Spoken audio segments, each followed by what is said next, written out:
আমরা রাষ্ট্রীয় যারা দেশ পরিচালনা করে সব সরকারের ক্যারেক্টার কিন্তু এক। অতীতে যে সরকার ছিল, বর্তমান যে সরকার আছে, ভবিষ্যৎ একই সরকার। যারা মুশতাক, আমার দুই সমকালের দুই সাংবাদিককে যারা হত্যা করেছে, মুশতাক সাহেব জার্নালিস্ট যাকে টর্চার করে হত্যা করা হয়েছে, শহীদুল সাহেবকে যারা জেলে গ্রেপ্তার করেছিল, ভবিষ্যতে সরকার তার চেয়ে খারাপ হবে বা ভালো হবে এই গ্যারান্টি কেউ আপনি দিতে পারি না। বর্তমান সরকারকে কাছ থেকে আমরা তো অনেক স্বাধীনতা আশা করেছিলাম। তার কি আছে? তার কোনো পলিটিক্যাল এজেন্ডা নাই। তিনি জানেন 12 তারিখের পর তিনি চলে যাবেন। তাহলে তিনি কেন ন্যায় বিচার দিচ্ছেন না?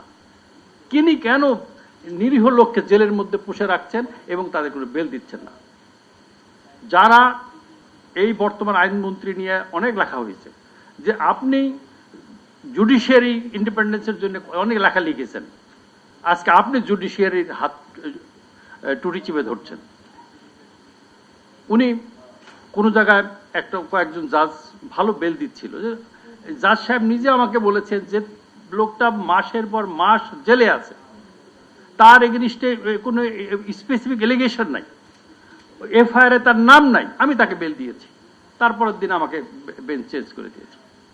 এখন যেসব বেঞ্চ দেওয়া হয়েছে তারা কোনো বেল ম্যাটার ধরেই না, তারা বেল ম্যাটার আসলেই শিফট করে দেয়।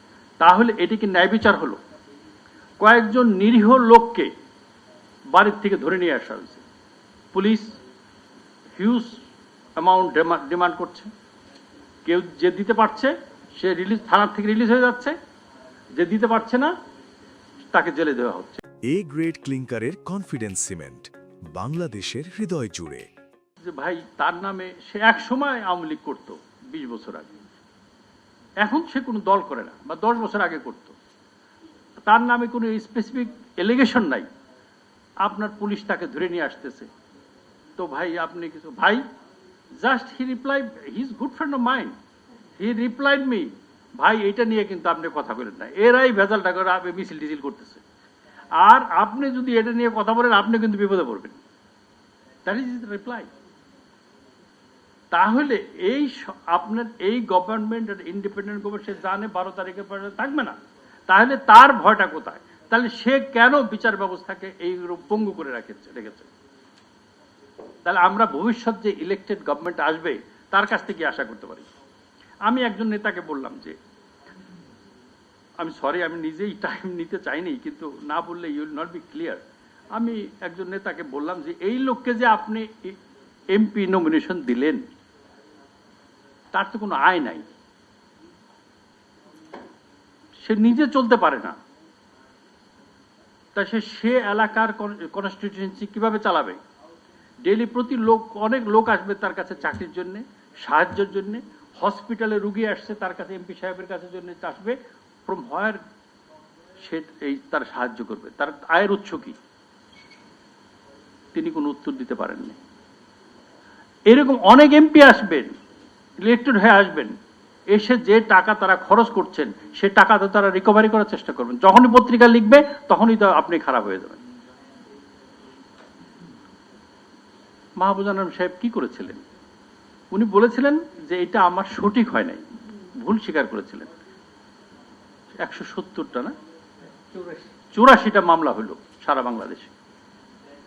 আমি বললাম, মাহবুব ভাই আপনি যেদিন ফরিদপুরে যাবেন ওই দিন আমাকে বললেন, আমি আপনার সাথে যাব যেদিন ফরিদপুরে সারেন্ডার করতে যান। তো উনি বিনয়ের সাথে বলল যে আমার জন্য আপনার বিপদ হোক এটা আমি চাই না। আমি মনে মনে কিন্তু খুশি হইলাম যে মাহবুব ভাইয়ের সাথে সিম্প্যাথিটা জানানো হইলো, আর আমার বিপদ থেকে আমি বেঁচে গেলাম। This reality. কালকে আমার পর মামলা দিয়ে দিত।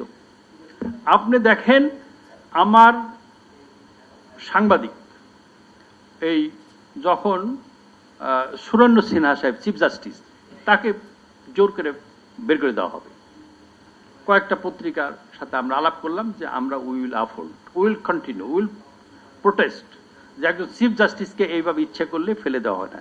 সে তাকে যখন চিফ জাস্টিস করার আগে তার কি দোষ ত্রুটি তখন দেখা উচিত ছিল। যখন chief justice is the head of institution, you can throw him out like that. তো কয়েকটা পত্রিকা আমরা নিজেরা বললাম যে না।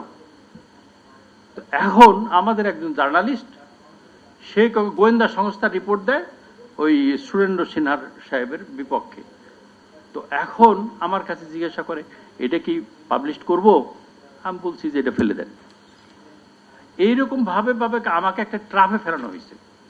যখনই এরকম বিভিন্ন নিউজ আসে, আর এইগুলো যে রেকর্ড হচ্ছে এটা আমার ধারণা নেই, আর এই রেকর্ডগুলো শোনানো হয়েছে রেসপেক্টিভ জায়গায়, পাওয়ারফুল করে জায়গায়। দেন মাই হাউস ওয়াজ ডেমোলিশড। সেদিন কেউ আগে আসে নাই, কোনো পত্রিকা আগে আসে নাই, কোনো বন্ধু বান্ধব আগে আসে নাই, ভয়ের চোটে যে আবার আমার বাড়ি যদি কালকে ভেঙে দেয়। হ্যাঁ, আমি কয়েকজন বিজনেস লিডারকে নিয়ে গেছিলাম, কিন্তু সেদিন কোনো পত্রিকা আগায় আসে নাই যে আমি এটা ইনভেস্টিগেশন করি আজাদ সাহেবের বাড়ি কি জন্য ভাঙলো,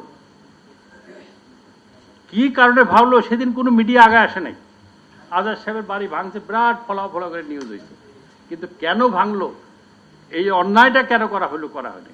সে যেদিন মাহফুজ ভাইয়ের পক্ষে আমরা যেদিন দাঁড়াইনি, সেই কারণে আমার বাড়ি যখন ভাঙছে কেউ দাঁড়ায় নাই। This reality. আজকে ডেইলি স্টার, প্রথম আলো পুড়িয়েছে 20 অ্যাকর্ডিং টু রেজাউন ভাই, 32% পিপুল অ্যাপ্রিসিয়েটেড। সেই কালকে আপনার পত্রিকা পড়াবে। আমি being a president of newspaper owners association, I called couple of editors, publishers, please let's go, let's protest. Bhai, আমিও আন্ডার থ্রেট, আমারটা যদি পুরাই দেয় কালকে। তো এইভাবে তো সাংবাদিকতা হবে না, সেলফ সেন্সরশিপ হবে না। যাই হোক, আমি কি বলে সেলফ রেগুলেশন হবে না। সেই কারণে আমাদেরকে ইউনাইটেড হইতে হবে, যেটা আমরা উদ্যোগ নিয়েছি এডিটর্স কাউন্সিল এবং নোয়াব, যে আমরা সারা বাংলাদেশ সাংবাদিক, আমাদের একটাই পরিচয়, আমরা সাংবাদিকতা করব, সৎ সাংবাদিকতা করব, অপর সাংবাদিকতা থেকে আমাকে রক্ষা করতে হবে।